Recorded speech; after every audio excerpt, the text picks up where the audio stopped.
En 2020, selon l'Observatoire de l'expatriation, 27% des Français expatriés envisageaient un retour en France. Ils citaient notamment leur sentiment d'isolement et leurs difficultés d'intégration, mais aussi leur volonté de profiter d'un meilleur accès à l'éducation et à la santé dans leur pays d'origine. Sans oublier aussi une certaine sensation, celle d'étouffer dans le petit milieu des expats, celui auquel souvent la vie à l'étranger se réduit. Quand Élodie s'installe à Shanghai avec son mari et ses enfants, elle se lie tout naturellement d'amitié avec la bonne société française. Mais quand un scandale éclate, elle se doit de conserver les apparences sous peine d'être mise à l'écart. Attention, cet épisode aborde des sujets sensibles. Pour en savoir plus, reportez-vous au texte de description de l'épisode. Vous écoutez Transfert, épisode 310, un témoignage recueilli par Jeanne-Marie Desnos.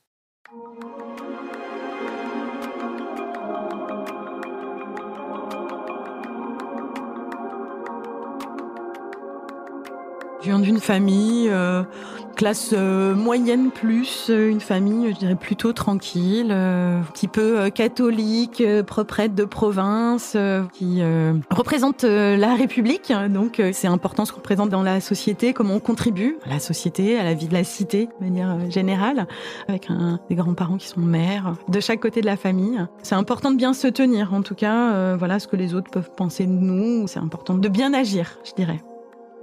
À 20 ans, je rencontre un Italien dont je suis très amoureuse. On reste 2 ans ensemble. Voilà, c'est vraiment la passion, le grand amour. Et puis, il est très jaloux.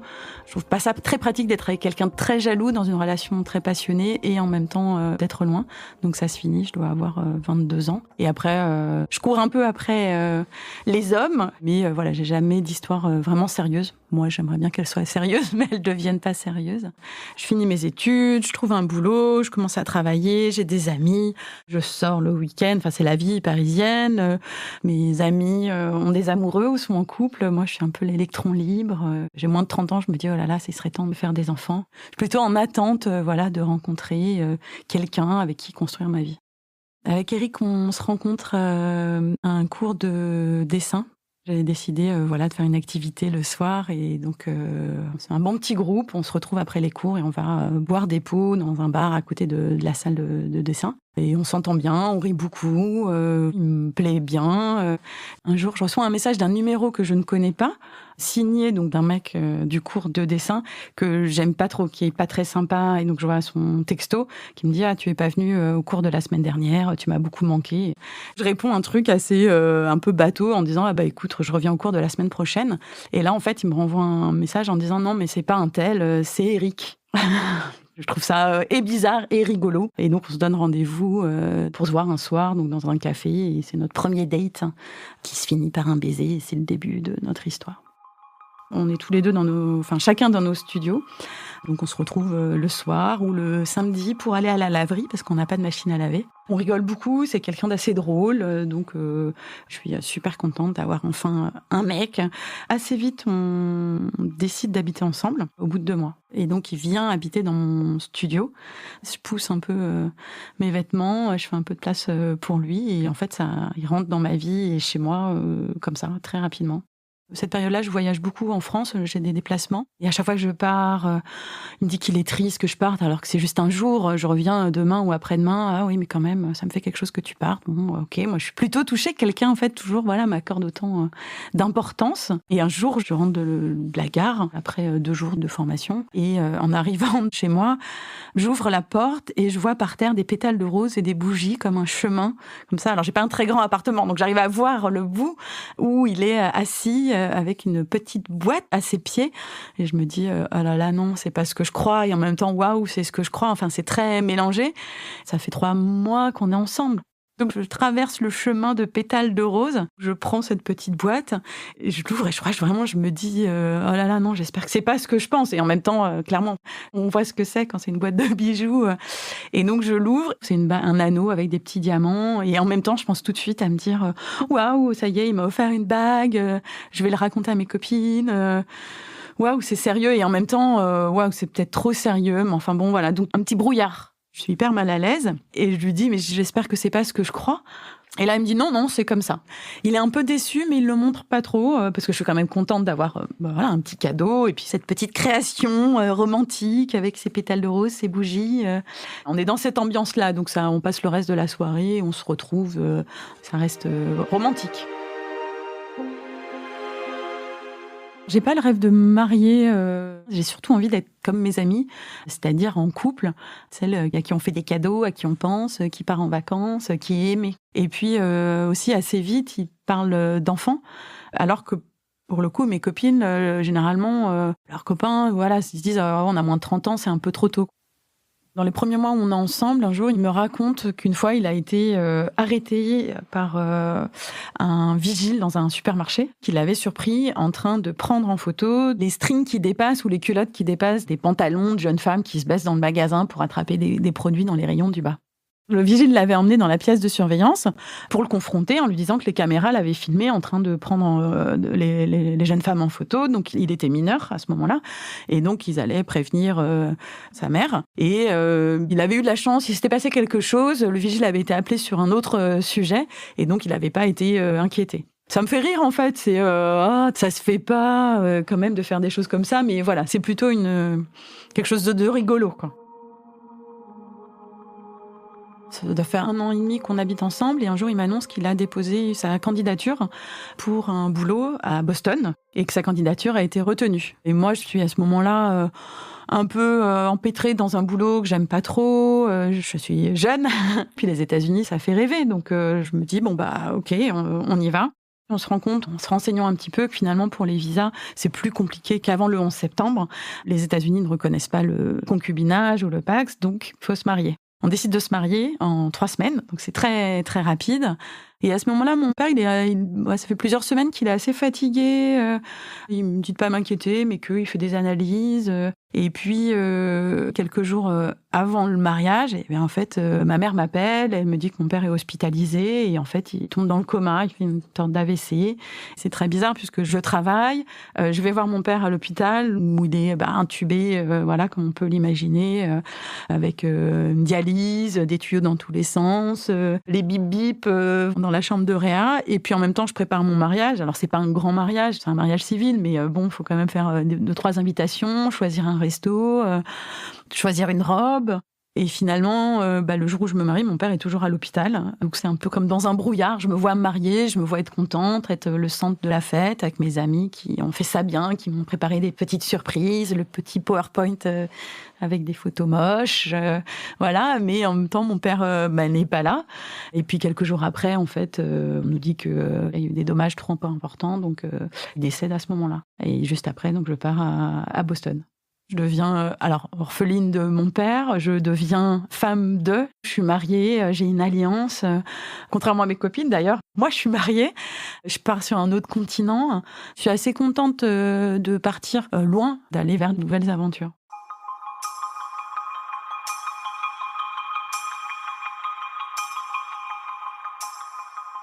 À Boston, on s'installe. Alors moi, au début, je n'ai pas le droit de travailler. Mon mari travaille tous les jours dans une entreprise française. Et moi, je m'occupe, je visite beaucoup, je découvre la vie. Et puis, je m'occupe aussi de faire les papiers qui vont m'autoriser à travailler. Et comme ça prend un peu de temps, je deviens nanny dans une famille qui a très envie d'avoir une Française. C'est très classe d'avoir une Française pour garder les enfants. C'est d'un côté très joyeux parce qu'on découvre une nouvelle ville, une nouvelle vie. Voilà, les États-Unis, c'est assez magique. Il a des congés, donc ça nous permet de voyager, de découvrir la skyline de New York, aller à San Francisco, les grands parcs, Chicago, la Nouvelle-Orléans, enfin tout ce qui fait un peu rêver. Donc c'est assez très chouette. Et puis au quotidien, c'est un peu plus dur. Il est souvent agressif. On se dispute pour des détails. Ça peut être un jour où j'ai fait la vaisselle. Bon, généralement, c'est moi qui fais la vaisselle. Et les couteaux, je les ai fait sécher, pointe vers le haut. Et il me dit, mais non, ça se fait pas comme ça. Et je lui dis, c'est pas grave, c'est un couteau à bourreau en plus, donc il y a quand même peu de chances que tu te fasses mal. Je lui dis, c'est pas grave. Et le c'est pas grave, ça le met toujours dans des colères noires. Donc là, il s'énerve, il jette les couverts par terre. Des choses qui le mettent en colère, quoi. J'arrive à trouver une mission à distance, une étude que je peux faire pour une société française. Donc, en plus de mon boulot de nanny. Donc, je suis assez contente parce que ça va être mieux payé et puis ça me garde un pied aussi dans mon secteur d'activité. Et je me souviens qu'un soir, il rentre, je suis en train de travailler sur cette étude et je crois qu'il me parle et je lui réponds pas tout de suite ou je le réponds mal et il s'énerve et il jette mon ordinateur par terre. Dont l'écran se casse. Et moi, je reste devant en me disant, mais je dois rendre le truc demain. Pourquoi t'as fait ça? Il me dit, ouais, mais t'avais qu'à pas me parler comme ça. Enfin, c'est de ma faute. De toute manière, généralement, c'est de ma faute. Mon téléphone aussi, il passe un jour, il balance mon téléphone, mais après, il m'en rachète un. C'est des hauts et des bas. Quand il est agressif, moi, je comprends pas parce que c'est pas quelque chose que je connais. Et je suis embêtée pour lui, plus de me dire, bah mince, t'es drôlement en colère alors que c'est pas grave ou c'est pas grand chose. Et je trouve ça aussi injuste parce que vraiment, ça ne nécessite pas de se mettre autant en colère. Ça m'arrive souvent de me dire que je vais le quitter.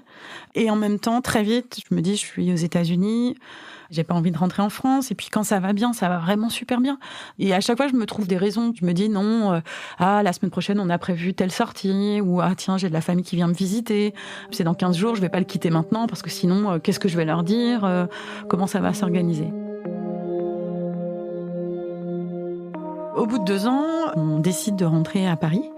On retrouve chacun un travail assez rapidement. On a un premier enfant, on achète un appartement, on s'installe, voilà, tout va plutôt bien. Assez rapidement, je retombe enceinte un deuxième enfant. Là, ça devient un petit peu plus compliqué, un peu plus fatigant forcément. Il n'y a pas beaucoup d'écart entre les deux. Pareil, toujours des crises, un peu pour tout. C'est quelqu'un qui est assez négatif avec moi. Enfin, souvent, il me dit que, par exemple, j'ai pas de passion, que je m'intéresse à rien, ce qui est en fait complètement faux. J'ai plein de passions, simplement, c'est pas les mêmes que les siennes. Par rapport aux enfants, il va me dire que je sais pas m'en occuper, que voilà, mon boulot, c'est pas terrible, c'est pas très intéressant, que je pourrais pas vivre sans lui, que je saurais pas m'en sortir. Et moi, je sais pas trop ce que je vaux. Donc, dans le doute, autant rester avec lui. Ça lui arrive de jeter des objets sur moi, passer à côté de moi et me mettre un coup de poing dans l'épaule, par exemple. Donc, c'est une espèce de geste comme ça, violent, comme si c'était trop pour lui, que ça lui permettait de se soulager. Je réplique un petit peu, mais pas trop. Ça me vient pas dans les mains, vraiment, ça me vient pas dans le corps. Donc, généralement, je prends un coup dans l'épaule. Et un jour, je commence un peu à réagir. Il me met un coup comme ça, et moi, tout de suite, j'ai mon bras qui part, et je balance un coup de poing. Je me mets comme un uppercut. Il y a même moi, je suis surprise de mon geste. Je lui agrippe sa chemise. C'est comme si c'était presque chorégraphié. Il se calme. Et là, il me dit, mais tu prends des cours de self-défense, tu me l'as même pas dit. J'ai dit, non, j'ai pas pris de cours de self-défense. Je sais moi-même pas ce qui vient de se passer. Et je me dis, mais c'est fou, quoi. Si je me défends et que je me fais engueuler parce que je me défends trop bien, il y a vraiment un souci. Pas censé être comme ça que ça se passe, mais en fait, c'est toujours comme s'il y avait trop d'émotions, il y avait quelque chose qui le dépassait, donc finalement, moi, je le prends comme voilà, une émotion qui est assez forte et qui est aussi à la hauteur de l'amour qu'il me porte, parce que par ailleurs, il est capable, voilà, de me dire qu'il m'aime, de me faire des cadeaux, des surprises. Je sais bien que c'est pas normal. Parfois, j'en parle un peu à mes amis, mais je dis pas tout parce que j'ai quand même un peu honte. Et quand je me mets à raconter, souvent mes amis, je les vois faire les gros yeux et se dire mais non, c'est pas normal. Mais c'est pas normal. Et qu'est-ce qui se passe si c'est pas normal? Je suis pas prête en fait à affronter les conséquences de cette réalisation, de se dire c'est pas normal. J'ai 2 enfants, donc je me dis bon bah de toute manière c'est comme ça. Un jour après l'autre, on avance.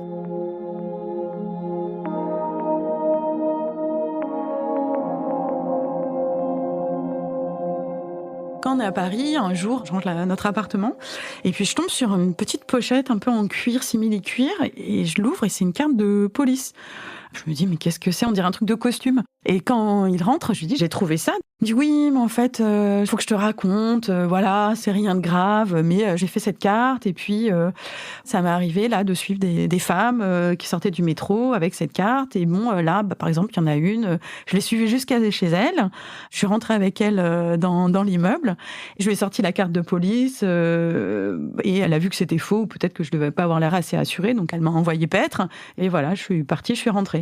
Moi, il me raconte ça, je me dis, mais t'es un grand malade, mais en même temps, t'es un grand malade, c'est drôle ou c'est pas drôle, ou je sais pas, et j'aimerais pas être cette nana. Enfin, je lui dis, mais tu te rends compte quand même, elle a dû avoir peur. Oui, mais je lui ai rien fait, enfin, il s'est rien passé, quoi. Oui, bon, il s'est rien passé, mais quand même, quoi. Encore une fois, je mets ça dans un espace mental où je me dis, bon, bah, ok, il s'est rien passé, en tout cas, c'est pas si grave. Il y a eu un moment où il sent qu'il est dépassé par certaines choses, par certaines pulsions. Moi, je ne sais pas trop de quoi il s'agit. Donc, il trouve un psychiatre qu'il va voir 1 ou 2 fois. Il revient avec une ordonnance pour l'aider à contrôler ses pulsions. Je ne sais pas quels médicaments. Il ne les achète pas. Il se dit non, mais c'est pas la peine. Je ne vais pas commencer à prendre des médicaments et je ne vais pas retourner voir ce psy. Donc, ça s'arrête là. Je me dis, c'est des comportements qui sont...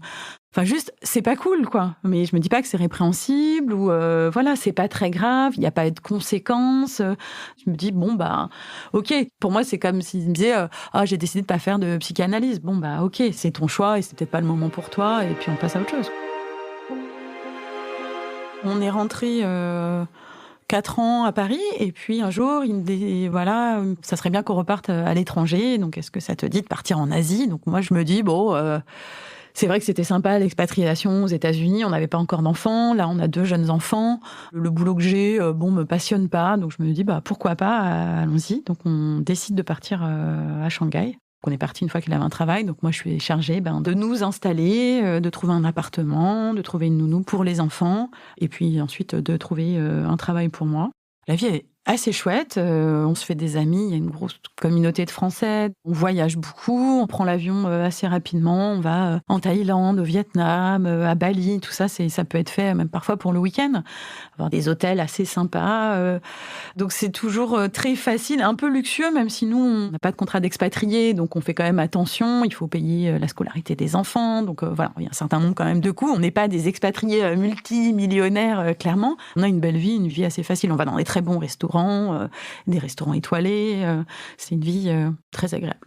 On a une nounou qui garde tout le temps les enfants. Donc on s'enlève aussi un certain nombre de problématiques domestiques qu'on avait par le passé, puisque là, en fait, y a quelqu'un qui gère tout pour nous. Donc c'est hyper confortable, évidemment. Moi, je trouve un boulot que j'adore, donc je suis hyper contente, je peux bosser tard. Le voir pas beaucoup aussi. Je sens bien que rentrer à la maison, c'est pas je traîne un peu des pieds. Bon, évidemment, j'ai envie de voir les enfants, mais je préfère travailler ou sortir que ma vie de famille, clairement. De temps en temps, le soir, où je sais pas, on regarde la télé, on regarde un truc, il regarde son téléphone et il me dit, ah, regarde, il montre une photo où on voit une personne baissée dans le métro ou dans un magasin, une femme, où on voit un peu, de la dentelle ou un petit détail, et je lui dis, ah, t'es dégueulasse, pourquoi tu fais des photos comme ça se fait pas. C'est un peu drôle, quoi, c'est un peu, c'est pas coquin, mais c'est, t'es bête, quoi, t'as vu ce détail-là et tu l'as pris en photo et ça se part de là. Et un jour, il me raconte, très content, très guilleret, il me dit, faut que je te raconte, ce matin, quand j'allais au boulot, je prenais un escalator et juste devant moi, j'ai vu un homme qui prenait son téléphone portable et qui prenait en photo sous la jupe d'une femme qui était à côté. Donc je lui dis, oui, enfin, t'as déjà fait ça. Il fait, oui, mais là, je l'ai chopé et je lui ai dit, ce que t'as fait, c'est répréhensible, t'as pas le droit de faire ça. L'homme lui dit, mais s'il te plaît, me dénonce pas. Et il lui dit, d'accord, mais qu'est-ce que tu me donnes en échange ? Et l'homme ouvre son portefeuille et il lui donne, je sais plus combien il avait, peut-être l'équivalent de 100 €, un truc comme ça, en liquide. Et lui prend l'argent. Et je me souviens qu'il me donne les billets en me disant, regarde ce que j'ai récupéré, quoi. Mais je suis estomaquée, quoi, en me disant, mais c'est n'importe quoi. Et en même temps, c'est un peu bête. Enfin, c'est bête, en fait, surtout. Avant d'être répréhensible pour moi, je trouve ça juste, je me dis, t'es nul, quoi. Ça me fait un peu rire, ouais, oui, c'est ça, de me dire, là, c'est marrant quand même que t'ailles attraper quelqu'un qui fasse la même chose que toi, donc c'est que t'as bien conscience peut-être que ça se fait pas. Un jour où je suis à la maison, je tombe dans le placard de mon mari sur une petite boîte en carton d'une petite caméra qui se déclenche automatiquement d'un petit format qui se branche sur une prise de courant. Je suis assez étonnée et comme il y a quelques histoires que j'ai un peu niées, mais en tout cas que j'ai quand même un peu à l'esprit, quand il rentre, je me dis mais c'est quoi cette caméra ? Et moi vraiment, ce jour-là, je me dis mais j'espère qu'il a pas filmé notre nounou justement qui habite avec nous à la maison. C'est peut-être beaucoup plus grave que je le pensais. Et il me dit non, mais c'est rien. J'ai décidé de faire des vidéos, donc je me suis acheté une petite caméra. Et je lui dis mais c'est pas possible. T'as un téléphone, t'as aussi un appareil photo qui coûtait cher pour faire des belles photos. Et il commence à me dire mais tu me fais pas confiance. Qu'est-ce que tu crois que je faisais avec ? Je lui dis je sais pas justement, c'est ça qui m'inquiète. Tu vois quelle image tu as de moi. Donc je me dis bon ok d'accord.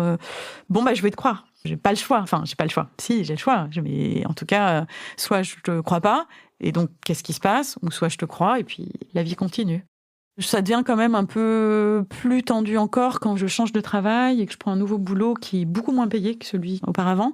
C'est moi qui m'occupe de toutes les dépenses du foyer. Et en fin de mois, il faut que je lui demande de l'argent. Et il commence à me dire, mais oh, tu dépenses n'importe comment, tu fais n'importe quoi. Il me dit, bon, bah vas-y, montre-moi tes comptes. Et donc je lui montre, je sais pas, mes dépenses. Il me dit, bah montre-moi le ticket de caisse. Et je lui dis, non, mais t'es un malade. J'ai dépensé genre 30 €. C'est moi qui m'occupe de tout. Si je commence à te montrer, on s'en sort pas, quoi. J'ai acheté de la pâte à modeler pour les enfants et je vais me faire engueuler. Enfin, je suis pas ultra dépensière, quoi. C'est pour les enfants en plus. Je dis, oui, mais tu fais n'importe quoi avec l'argent. Le mois suivant, pareil, comme je paye autant de dépenses que le mois précédent et que je gagne moins, voilà, c'est mathématiquement pas possible. Je lui demande, voilà, de me faire un virement pour payer la nounou, payer je sais plus quoi. Puis il commence à s'énerver, à me dire, mais encore, tu m'as déjà demandé le mois dernier. Donc, je commence moi aussi à m'énerver et il prend la carte que j'ai sur le compte joint et il la coupe. Sauf que le lendemain, il part en déplacement. Donc ça veut dire qu'on est en fin de mois, que j'ai plus d'argent pour même aller acheter à manger, alors que par ailleurs, on est censé manquer de rien et il y a de l'argent sur les comptes, quoi. Et il se barre comme ça. Ça commence à être vraiment tendu dans le sens où je pense que j'accepte beaucoup de choses aussi parce que j'ai un certain confort matériel, social aussi, parce que voilà, on a un petit couple marié avec des enfants, on a des amis, tout le monde est bien propre sur lui, et que là, ça commence à être un peu tendu, où je me dis, ben si ça, je l'ai pas, en fait, qu'est-ce que ça m'apporte finalement d'être avec lui ? Financièrement, je pourrais pas rester à Shanghai sans être avec lui. Ou en tout cas, ce serait quand même compliqué. Dans ma tête, ça, c'est pas une option. Il y a une option, mais à laquelle je pense pas vraiment, de me dire, je pourrais le quitter et rentrer en France. Mais ça voudrait dire séparer les enfants de leur père, et ça, c'est pas possible pour moi. Et pour lui non plus, parce que son père n'a pas vécu avec lui, et c'est quelque chose dont il a souffert. Donc souvent, il me dit, c'est horrible de pas avoir ses parents, et on fera jamais ça aux enfants. Un jour, je suis en anniversaire, il doit être 22h, et je reçois un message de notre nounou qui me dit « Eric est au commissariat, il faut que vous reveniez vite à la maison ». Je laisse mes amis qui sont en train de faire l'anniversaire, donc je leur dis « Bon, il faut que je rentre ». Je rentre à la maison, et notre nounou m'explique que la police est venue le chercher, et l'a emmené au commissariat. Donc je vais au commissariat de notre quartier. Donc j'ai jamais mis les pieds au commissariat, ni en France, ni en Chine. Donc j'arrive et je dis oui, je viens voir mon mari. J'imagine que c'est lui qui a un problème. Et il me dit mais on peut pas vous parler. Il s'agit d'un quelque chose de très grave. Il peut parler juste à son avocat. Et alors il se trouve que la personne dont je fêtais l'anniversaire est avocate. Donc je l'appelle en lui disant souffle vite tes bougies et viens me rejoindre. J'ai besoin de toi. Donc elle arrive en tenue de soirée au commissariat. Là, elle va s'entretenir avec lui. Et donc moi, je comprends pas ce qui se passe. J'attends, je crois que je vraiment comme dans les films, je bois un café dégoûtant dans une vieille machine. Je suis un peu hagard, il commence à être un peu tard. Et donc mon amie revient et elle me dit écoute, t'en fais pas, c'est rien. En fait, il y a quelques jours, il était perdu dans le quartier un peu plus loin et il a discuté avec une jeune fille qui a 15 ans. Il lui a demandé son chemin. Elle avait l'air inquiète et il lui a dit non mais don't worry, I have a wife. T'inquiète pas, j'ai une femme. Et elle aurait compris I have a knife.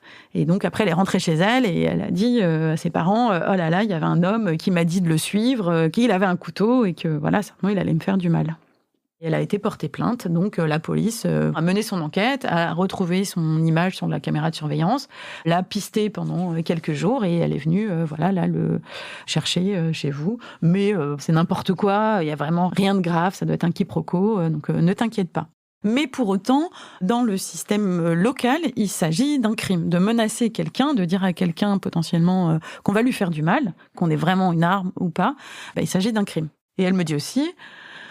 Il te donne le code de son compte en banque pour accéder en ligne à son compte en banque et aussi une adresse email avec le mot de passe en te demandant d'effacer tout ce que tu trouveras sur cette adresse mail. Et c'est une adresse mail que je ne connais pas. Je vais rejoindre au commissariat à 22h et lui, il y reste pendant 4 jours. Et donc moi, c'est 4 jours où le temps s'arrête, où je rentre à la maison m'occuper des enfants, où j'attends complètement hagarde, je vais pas travailler, évidemment, parce que je ne peux pas. Donc j'ai dit que je suis malade. Je m'imagine aussi que pendant quelques jours, la police l'a suivi, mais m'a aussi suivi dans le quartier pour voir si c'était pas quelque chose d'organisé. Ils ont dû nous suivre au parc avec les enfants, etc. J'arrive quand même à avoir un contact avec lui. Il m'explique que la police va venir chercher des affaires à la maison. Et il me dit, donne pas les chaussures marron, donne pas celle-ci, donne les autres, donne pas tel pantalon, donne l'autre. Et en fait, je comprends qu'il veut pas que je donne les vêtements qu'il avait réellement le jour où il a eu cette interaction avec cette jeune fille. Donc les enfants aussi voient la police qui débarque à la maison. Bon, ils sont très gentils, mais ils sont quand même... c'est des policiers habillés comme des policiers. Donc les enfants qui sont encore petits comprennent pas trop. Le lendemain, je crois, j'attends que les enfants soient à l'école et je me dis, quand même, qu'est-ce que je vais trouver ? Donc je prends l'ordinateur, je me connecte à cette adresse et là, il y a des dizaines de photos sous les jupes, dans les transports. Alors c'est pas toujours très qualitatif, hein. Des photos de moi sous la douche, des photos de moi quand on fait l'amour, alors qu'il sait que je veux pas qu'il prenne de photos. J'ai du dégoût, je me dis, mais c'est-à-dire que même le fait de me dire qu'il a un système qui lui permet de pousser automatiquement les photos de son téléphone vers cette adresse mail. Je pense pas forcément aux personnes qui sont sur les photos. Je pense juste à lui en me disant, mais il est nul, quoi. Enfin, il est nul, il est dégueulasse, alors qu'il passe son temps à moi me descendre, à me dire que je sais pas faire les choses, que je suis pas intéressante et j'en sais rien. Et lui, c'est ça son passe-temps. Et puis il y a des photos de moi aussi, donc de la colère en disant, mais c'est quoi la suite et c'est pourquoi faire en fait ? Qu'est-ce qu'il en fait, quoi ? C'est juste pour s'exciter, je sais pas. Et en même temps, c'est pas la raison pour laquelle là il est en garde à vue. Et ça, personne le sait. Et donc de me dire, moi, je deviens complice aussi, puisque j'efface ces photos. Moi, mon objectif, c'est, faut que toute cette histoire passe vite. J'ai honte, j'ai vraiment extrêmement honte de la situation, que ça soit mon mari, que les enfants puissent être au courant, la police qui vient à la maison. Pour moi, c'est vraiment tout ça, c'est la honte, quoi. C'est vraiment, j'ai l'impression que c'est moi qui ai fait quelque chose de mal. Et effectivement, un jour, en emmenant mes enfants prendre le bus pour aller à l'école, j'entends des femmes qui disent « Ah, t'es au courant, il paraît qu'il y a un Français qui a été arrêté. » Et moi, j'entends ça et je me dis « Oh là là, ils étaient à un dîner samedi et c'est ça les histoires que les gens se racontent. » Et il se trouve que je suis la femme de ce type. Moi, c'est vraiment la goutte d'eau, je pense, par rapport à tout ce qui a pu se passer, tous ces conflits, tous ces moments durs, voilà, toutes ces crasses, entre guillemets, qu'il a pu me faire. Là, je me dis, c'est bon, c'est fini. Et en même temps, je veux pas partir. Mon objectif, c'est de rester là, que je vais prendre un appartement, qu'on va voilà, voir comment on s'organise pour les enfants, mais je veux plus être avec lui.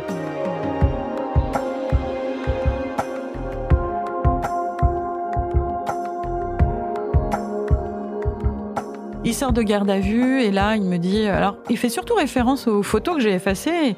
Et il me dit, je suis vraiment content que tu aies vu ça. C'était lourd pour moi aussi. Donc là, c'est presque chouette qu'on vive ça ensemble. Je me dis quand même, il y a un problème. Je lui demande ce qui s'est passé. Je lui dis, écoute, quand même, au moins tu peux me dire que t'as dragué une nana un soir en rentrant à la maison et c'est pas grave. Enfin, pour moi, c'est pas ça qui est grave, quoi. Mais de me dire, au moins tu peux me le dire. Et, non, c'est pas ça. Je dis, mais t'étais pas très loin de la maison, tu connaissais le chemin, pourquoi aller demander à quelqu'un, et il se trouve une jeune femme, alors ok, il pouvait pas savoir qu'elle était mineure, ça se voyait pas, forcément. Pourquoi tu vas parler à quelqu'un, en fait, quoi? Et il me dit, mais tu penses toujours mal de moi, etc. Enfin, finalement, un peu comme le temps de la caméra, c'est comment tu peux penser que j'ai voulu faire quelque chose de mal? Ce qu'il me raconte, c'est qu'il rentrait à la maison, il jouait sur son téléphone, il était absorbé par son jeu, il a loupé l'arrêt de bus qui était en bas de chez nous, et donc le bus a continué, et puis au terminus, il est descendu du bus, il s'est dit « mince, je sais pas où je suis ». Et donc il a commencé à marcher, et il a vu une jeune fille, et il lui a demandé où était l'arrêt de bus. Elle a pas compris, il a bien vu qu'elle avait l'air un peu surprise qu'elle lui parle, il lui a dit « non, mais t'inquiète pas, je vais rejoindre ma femme », qu'elle a pas compris, et puis lui, voyant que elle comprenait décidément pas ce qu'il lui disait, il a continué à avancer, et il est rentré à la maison. Il y avait une caméra de surveillance, donc c'est comme ça que la police a réussi à le retrouver, parce que c'était dans la même rue. Et sur ces images de vidéosurveillance que j'ai pu voir, il se passe rien, effectivement, on les voit échanger, et puis au bout d'un moment, enfin quelques instants, c'est vraiment pas très long, lui, on le voit continuer sa route, et elle partir en courant, rentrer chez elle, rentrer dans l'immeuble en courant. Je suis certaine qu'il n'ait pas voulu te faire de mal à cette personne, parce que c'est pas son genre. Tout son genre, c'est les photos quand on le voit pas. C'est regarder dans le trou de la serrure. Je n'imagine pas déjà avoir un couteau et forcer quelqu'un à le suivre, et puis où et pour faire quoi. Enfin voilà, il y a pas de passage à l'acte. Ça me paraît plus probable et ça correspond plus à la personne que je pense connaître. Donc on prend chacun un appartement, il m'aide financièrement, donc on se réinstalle dans notre nouvelle vie de parents séparés. Et lui, il prépare son procès qui doit avoir lieu 2-3 mois après.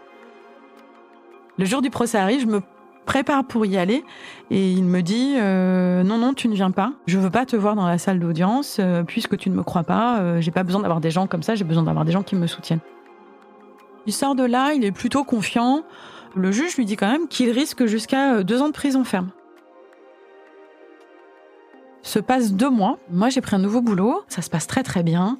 Je sais qu'il doit retourner au tribunal pour avoir le résultat, en fait, du procès. Mais voilà, je m'inquiète à moitié parce que je me dis, bon, tout avait l'air positif. Et donc, je suis au boulot et je reçois son appel où il me dit, bon, je peux pas te parler longtemps, ça va pas du tout. J'ai été reconnu coupable.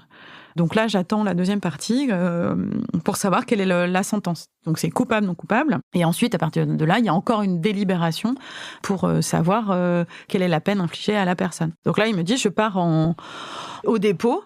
C'est une sorte de centre de tri avant que les gens soient jugés. Donc je ne vais plus pouvoir te parler. Encore une fois, je ne comprends pas ce qui se passe. C'est un film, quoi. J'arrive dans la prison, on a des petits casiers où il faut laisser sa veste, ses clés, ses stylos, son nom de téléphone, sa montre. Et après, aller dans une espèce de grande salle carrelée qui sent mauvais avec des gens bizarres qui me regardent bizarrement. En plus, j'y vais vraiment pour régler les choses matérielles. J'ai aucune envie de le voir, j'ai aucune forme de compassion pour lui. Je lui achète des cigarettes, des paquets de mouchoirs, des bonbons, ceci, cela. C'est loin en plus, donc je dois prendre plusieurs bus pour y aller.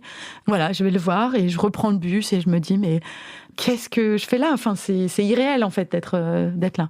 Le juge demande une enquête sociale qui va durer pendant 15 jours pour pouvoir proposer une sentence adaptée à la dangerosité supposée de la personne. Et donc, pendant 15 jours, donc mon mari est dans un dépôt et moi, je reçois une assistante sociale qui vient de me demander comment ça se passe avec les enfants, quel type de personne c'est, etc.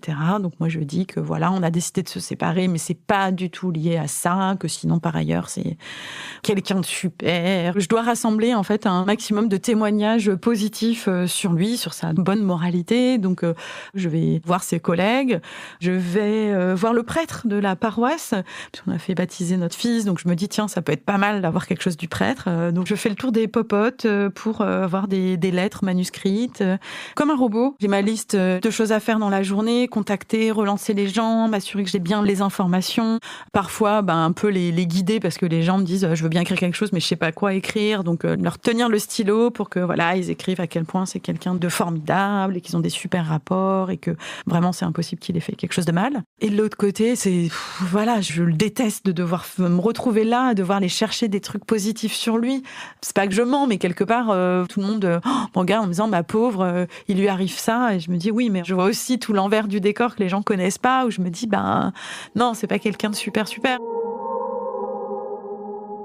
Le jour de la sentence arrive, donc je me dis que ça va bien se passer. J'espère qu'il va avoir des heures de travail d'intérêt général. Et il est condamné donc à 11 mois de prison ferme.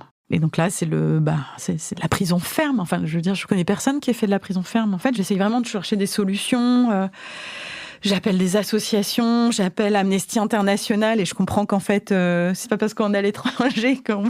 Amnesty International peut vous aider. J'appelle l'ambassade qui m'explique que oui, ils sont bien désolés et puis je peux toujours appeler le service social, mais que la justice locale s'applique et point barre. Et eux, ils ont rien à voir avec ça.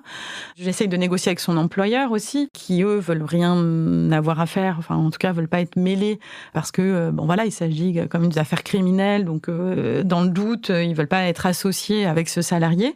Donc j'ai des rendez-vous avec leur service juridique un peu secret pour pas qu'on voit que la femme de ce salarié rentre en relation avec. Je leur explique quand même que moi, je suis toute seule dans un pays très loin avec mes 2 enfants, que j'ai plein de factures de dettes là qui se sont accumulées entre les frais de justice, les loyers, l'école, etc. Donc j'ai besoin de soutien. En termes de communication, j'ai plutôt tendance à faire un peu, à me cacher un peu à la maison et quand on me pose des questions, je veux pas trop parler. En fait, j'ai une amie qui m'explique que non, il faut maîtriser sa communication. Donc au contraire, je vais raconter une histoire sans mentir, mais en tout cas que c'est important d'affronter ça. Et en fait, je me rends compte que je suis assez organisée, j'ai pas mal de qualités, quand même que après tout ce que j'ai entendu toutes ces années, je mets quand même beaucoup de mes compétences à son service. Le côté à me répéter tout le temps que je suis nulle, en fait, c'est faux et je sais faire des choses. Et à ce moment-là, il a la possibilité de faire appel. Donc ça veut dire qu'à nouveau, j'ai de l'espoir en me disant, si l'appel se passe bien, je pourrais rester. Parce que moi, c'est vraiment mon objectif, c'est de rester là et de rien changer à ma vie. Je veux continuer à avoir ce confort, je veux continuer à sortir le soir, à voir mes amis, à partir en voyage. Et voire même là, c'est encore mieux parce que finalement, si on est séparés et que j'ai tout ça en plus, c'est presque parfait, c'est presque idéal. Il décide de faire appel, ce qui va permettre de demander à pouvoir sortir, à être libéré sous caution en attendant la date de cet appel. En attendant, il est transféré dans une nouvelle prison, qui là pour le coup une vraie prison avec d'autres détenus qui ont été condamnés. Et je décide d'aller le voir avec les enfants qui le réclament, à qui j'explique que papa a fait peur à quelqu'un, mais il n'a rien fait de mal. Donc ils sont quand même très troublés, avec des comportements un peu compliqués. Le petit est assez agressif, le grand est plutôt mutique. L'institutrice me convoque pour me dire que ça va pas du tout. Donc je me dis c'est une bonne idée d'aller le voir en prison. Tout est très propre, c'est assez étendu. Donc quand on arrive, on est fouillé, on passe les portiques. Et en fait, c'est tellement grand que pour aller de l'accueil jusqu'à l'endroit où il est incarcéré, son bâtiment, il y a une sorte de petite voiture de golf. Donc on est avec les enfants, donc eux, c'est plutôt, il fait beau, on va voir papa. C'est un peu bizarre, mais c'est OK. On rentre dans la salle des parloirs et c'est des parloirs qui sont vitrés, donc avec un téléphone, avec un son qui grésille comme ça. Donc on prend le téléphone, il est de l'autre côté de la vitre, il se met à pleurer, les enfants pleurent. Et même si je lui en veux beaucoup, je suis évidemment triste de la situation et en trouvant ça complètement horrible de me dire je suis venue avec les enfants voir mon mari, il est toujours mon mari même si on est séparés, ils voient leur père. Comment leur expliquer ensuite que non, mais c'est pas grave en fait. Il est libéré sous caution, en attente de son procès en appel. Moi, de plus en plus, je me dis quand même que ça va être compliqué de rester. Je vois les factures arriver pour l'école, pour l'appartement, ça coûte quand même assez cher. Donc je regarde, je fais une demande de bourse par exemple, je commence à regarder des appartements dans des quartiers un peu moins chers. Pour l'école, pareil, je regarde quelles sont les options. Je me rends compte aussi que finalement, si j'enlève ça, j'ai plus les amis, j'habite plus à l'endroit où j'ai envie, j'ai un appartement moins sympa. Et quand bien même il serait innocenté, ça sera compliqué, même, socialement, d'être pour lui la personne à qui c'est arrivé, pour moi la femme, ou je l'espère à un moment plus tard l'ex-femme, mais en tout cas d'être lié à cette histoire dans une quand même petite communauté d'expatriés. Donc finalement, tout ce pourquoi je me bats en fait, peut-être ça n'a pas vraiment de sens. Et donc le procès en appel a lieu, on attend les résultats et je décide quand même de rentrer en France avec les enfants. Je lui annonce et il a une réaction hyper agressive où il me dit que c'est vraiment horrible ce que je fais, que je vais le priver de ses enfants, que vraiment je ne pense qu'à moi, je suis une égoïste, je suis vraiment une mauvaise mère et que a priori je vais faire n'importe quoi avec les enfants, que donc c'est fini, il ne verra plus jamais ses enfants. On rentre en France et une semaine après, il m'appelle pour me dire que la sentence est confirmée, donc il va aller purger la fin de sa peine. Même si quelqu'un a eu peur, s'est senti en danger, ça me paraît complètement aberrant. C'est énorme, on m'enferme de prison. Mais c'est vrai que la communauté expat est pas toujours très bien vue parce que souvent c'est des jeunes qui peuvent un peu faire ce qu'ils veulent, avoir la belle vie, ils ont les moyens, certains, pas tous, mais ont des moyens financiers. Donc c'est un peu, certains ont l'image du trader qui se drogue, qui font un peu n'importe quoi en ville. On n'appartient pas. Clairement, on n'est pas chinois et ça, on le ressent quand même assez régulièrement. Il y a aussi une discrimination culturelle, c'est que lui, il est métis, il fait pas asiatique, mais il fait pas caucasien non plus. Il est différent, quoi. Et il peut y avoir certaines appréhensions par rapport, à un visage, à des traits que les gens n'ont pas l'habitude de voir. Et puis il y a aussi le fait que cette jeune femme était mineure. Je me dis que j'ai vraiment bien fait de prendre la décision de rentrer.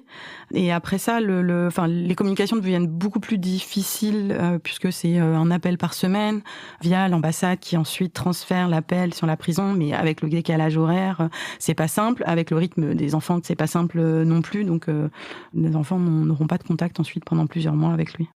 Je suis contente qu'il soit pas là quelque part, ça y est, il est coincé quelque part, moi je suis là, je suis en sécurité, je suis loin de lui, je vais pouvoir être un peu libre finalement, sans la pression, sans communication, sans mots déplacés, sans critique de ce que je peux faire. Et puis je me dis aussi que par rapport à tout ce qu'il a pu me faire, ou la personne que c'est, il y a une forme de justice. Finalement, il est peut-être condamné aussi pour tout ça. Je passe d'un environnement où j'ai un grand appartement, où j'ai pas mal de loisirs, j'ai du temps puisque j'ai aussi une personne à la maison qui m'aide avec les enfants. Et là, je me retrouve toute seule avec des enfants qui sont encore petits. Donc c'est comme si je découvrais que j'avais des enfants. Donc en plus, je me sens un peu ridicule. Il y a quand même un petit choc en termes de vie qui est très très différent. Et en même temps, je suis assez fière de ce que je suis en train de faire. Quand je me couche, je me dis waouh, tout le monde est vivant. Je l'ai fait, quoi. Et puis je commence aussi à réaliser tout ce qui s'est passé en me disant en fait, j'ai pas trop confiance en moi. J'étais très dévalorisée dans mon couple, mais moi, je suis dehors là. Je suis en France, je suis en sécurité, j'ai un toit, j'ai un travail, j'ai des amis, j'ai un réseau de solidarité, de soutien autour de moi. Les enfants vont bien. Après, bien sûr, ça laisse des marques, mais on pourra avancer, les accompagner, et moi aussi.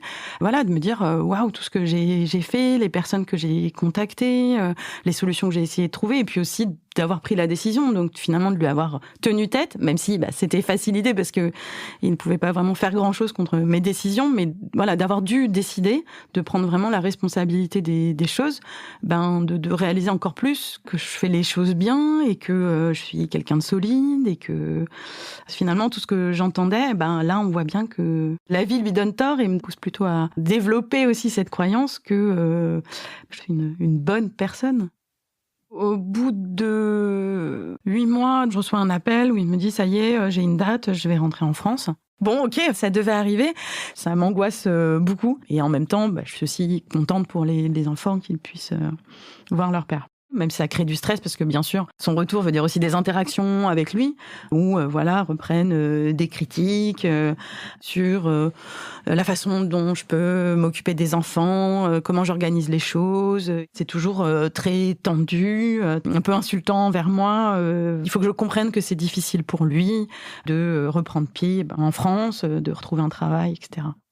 La suite, c'est de divorcer et puis de réorganiser une nouvelle vie assez différente, mais où moi, je suis beaucoup mieux, en tout cas.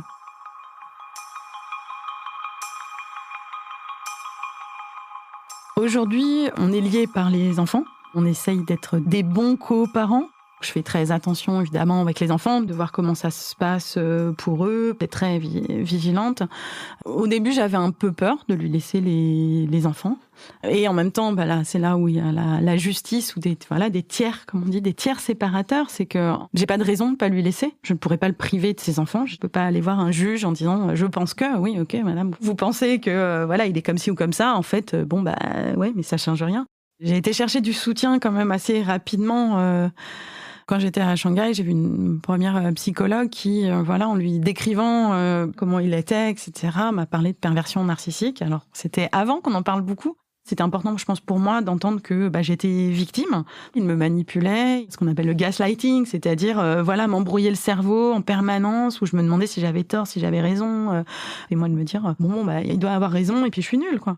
Le love bombing aussi, des bombes d'amour, donc comme des fleurs, des trucs très waouh, super, ou les copines disent waouh, t'as trop de chance. Tout ça, on va aller le rechercher ensuite. Donc ensuite, on rentre dans un cercle où on est maltraité, mais on recherche à retrouver ces petites étincelles. Donc finalement, j'ai commencé, évidemment, un chemin pour comprendre comment c'était arrivé, comment j'étais restée dans cette situation aussi, et de me dire, je suis aussi responsable. Alors oui, je suis victime, mais qu'est-ce qui se passe chez moi pour que j'accepte ces choses-là? Et de comprendre que oui, j'avais envie d'être comme tout le monde, avant 30 ans, d'être nourrie d'histoires, d'amour romantique, de vouloir fonder une famille. Et que il est arrivé à ce moment-là, et puis c'était une relation parfaitement dysfonctionnelle et donc fonctionnelle, parce que moi, j'avais que de cesse de vouloir qu'il aille bien, que tout soit beau, que tout aille mieux, de lui donner beaucoup, beaucoup d'attention. Et lui, il avait besoin de ça. Je me laissais écraser finalement pour qu'il aille mieux. Donc j'ai compris ça aussi, c'est de me dire, je suis pas idiote en fait. J'ai envie que les choses aillent bien, j'ai beaucoup de ressources, je m'adapte beaucoup. Et en fait, dans ce cas-là, ça m'a pas beaucoup servi. Alors j'ai 2 beaux enfants que j'aime, mais au final, je dois me faire confiance. En tout cas, s'il y a des choses qui me paraissent bizarres, étranges, non, c'est pas moi le problème. Donc évidemment, ça prend beaucoup de temps de comprendre qu'est-ce que j'en fais aussi maintenant. Et je pense que ça m'a aussi donné de la force de réaliser que, en fait, je sais m'en sortir. La première fois, quand il est parti en En garde à vue, je crois quand même très rapidement, j'ai vu une porte de sortie. Le fait qu'il soit mis comme ça, hors jeu, qu'il soit enfermé littéralement, qu'il sorte de ma vie, de ma tête, d'arrêter d'être pollué par tout ce qu'il pouvait me dire ou faire. Je l'ai vu comme une chance. Ça s'écroulait, mais voilà, ça s'arrêtait. Et souvent, je me demande comment ça serait fini, et les idées que j'en ai sont assez noires, en tout cas, de me dire heureusement que ça s'est produit, parce que ça m'a permis d'en sortir, et ça faisait quand même 12 ans, que sinon, je sais pas trop comment ça aurait mal fini, je pense.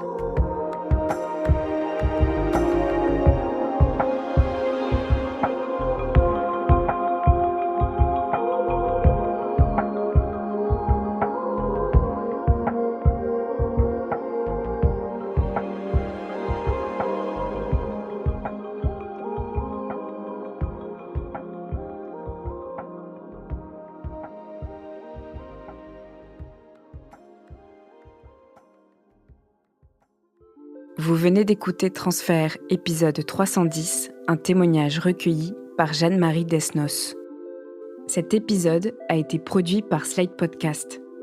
Direction éditoriale, Christophe Caron. Direction de la production, Sarah Koskiewicz. Direction artistique et habillage musical, Benjamin Septem-Ours. Production éditoriale, Sarah Koskiewicz et Benjamin Septem-Ours. Chargé de pré-production, Astrid Verdun. Prise de son, Johanna Lalonde. Montage, Mona Delahaye. Musique, Arnaud Denzler. L'introduction a été écrite par Sarah Koskiewicz et Benjamin Septem-Ours. Elle est lue par Aurélie Rodriguez.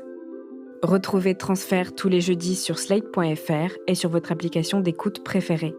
Découvrez aussi Transfert Club, l'offre premium de Transfert. 2 fois par mois, Transfert Club donne accès à du contenu exclusif, des histoires inédites et les coulisses de vos épisodes préférés. Pour vous abonner, rendez-vous sur slate.fr/transfertclub. Pour proposer une histoire, vous pouvez nous envoyer un mail à l'adresse transfert@slate.fr.